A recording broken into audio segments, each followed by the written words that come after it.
True actions. Following on right principles and methods come true actions. One who is striving to grasp true principles and work with sound methods will soon come to perceive that details of conduct cannot be overlooked, that, indeed, those details are fundamentally distinctive or creative, according to their nature, and are of deep significance and comprehensive importance, and this perception and knowledge of the nature and power of passing actions will gradually open and grow within him as an added vision, a new revelation. As he acquires this insight, his progress will be more rapid, his pathway in life more sure, his days more serene and peaceful. In all things, he will go the true and direct way, unswayed and untroubled by the external forces that play around and about him. Not that he will be indifferent to the welfare and happiness of those about him, that is quite another thing, but he will be indifferent to their opinions, to their ignorance, to their ungoverned passions. By true actions, indeed, is meant acting rightly towards others, and the right doer knows that his actions, in accordance with truth, are but for the happiness of those about him, and he will do them even though an occasion may arise when someone near to him may advise or implore him to do otherwise. True actions may easily be distinguished from false by all who wish so to distinguish, in order that they may avoid false action and adopt true. As in the material world, we distinguish things by their form, color, size, etc., choosing those things which we require, and putting by those things which are not useful to us. So in the spiritual world of deeds, we can distinguish between those that are bad and those that are good by their nature, their aim, and their effect, and can choose and adopt those that are good and ignore those that are bad. In all forms of progress, avoidance of the bad always precedes acceptance and knowledge of the good. Just as a child at school learns to do its lessons right by having repeatedly pointed out to it how it has done them wrong, if one does not know what is wrong and how to avoid it, how can he know what is right and how to practice it? Bad or untrue, actions are those that spring from a consideration of one's own happiness only, and ignore the happiness of others, that arise in violent disturbances of the mind and unlawful desires, or that call for concealment in order to avoid undesirable complications.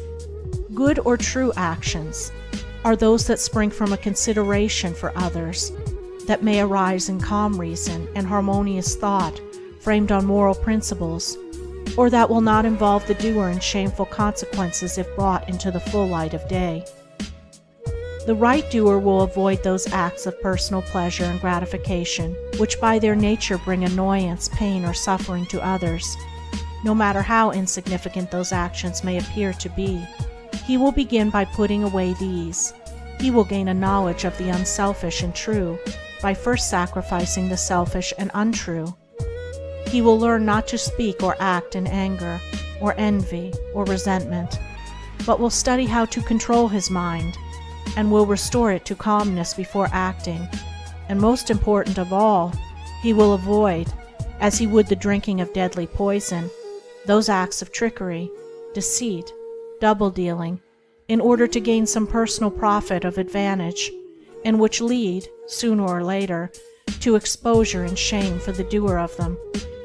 If a man is prompted to do a thing which he needs to conceal, and which he would not lawfully and frankly defend if it were examined of witness, he should know by that it is a wrong act, and therefore to be abandoned without a further moment's consideration.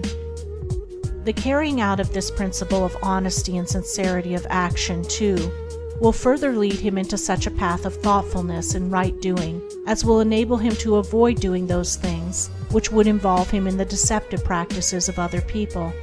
Before signing papers, or entering into verbal or written agreements, or engaging himself to others in any way at their request, particularly if they be strangers, he will first inquire into the nature of the work or undertaking, and so, enlightened, he will know exactly what to do, and will be fully aware of the import of his action. To the right doer, Thoughtlessness is a crime. Thousands of actions done with good intent lead to disastrous consequences because they are acts of thoughtlessness. And it is well said that the way to hell is paved with good intentions. The man of true action is, above all things, thoughtful. Be ye therefore wise as serpents and harmless as doves. The term thoughtlessness covers a wide field in the realm of deeds. It is only by increasing in thoughtfulness that a man can come to understand the nature of actions, and can, thereby, acquire the power of always doing that which is right. It is impossible for a man to be thoughtful and act foolishly. Thoughtfulness embraces wisdom.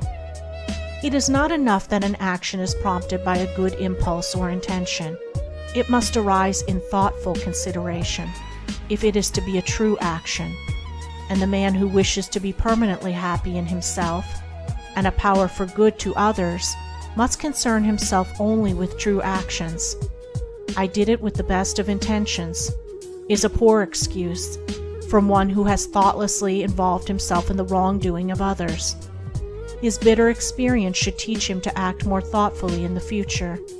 True actions can only spring from a true mind, and therefore while a man is learning to distinguish and choose between the false and the true, he is correcting and perfecting his mind, and is thereby rendering it more harmonious and felicitous, more efficient and powerful. As he acquires the inner eye to clearly distinguish the right in all the details of life, and the faith and knowledge to do it, he will realize that he is building the house of his character and life upon a rock, which the winds of failure and the storms of persecution can never undermine.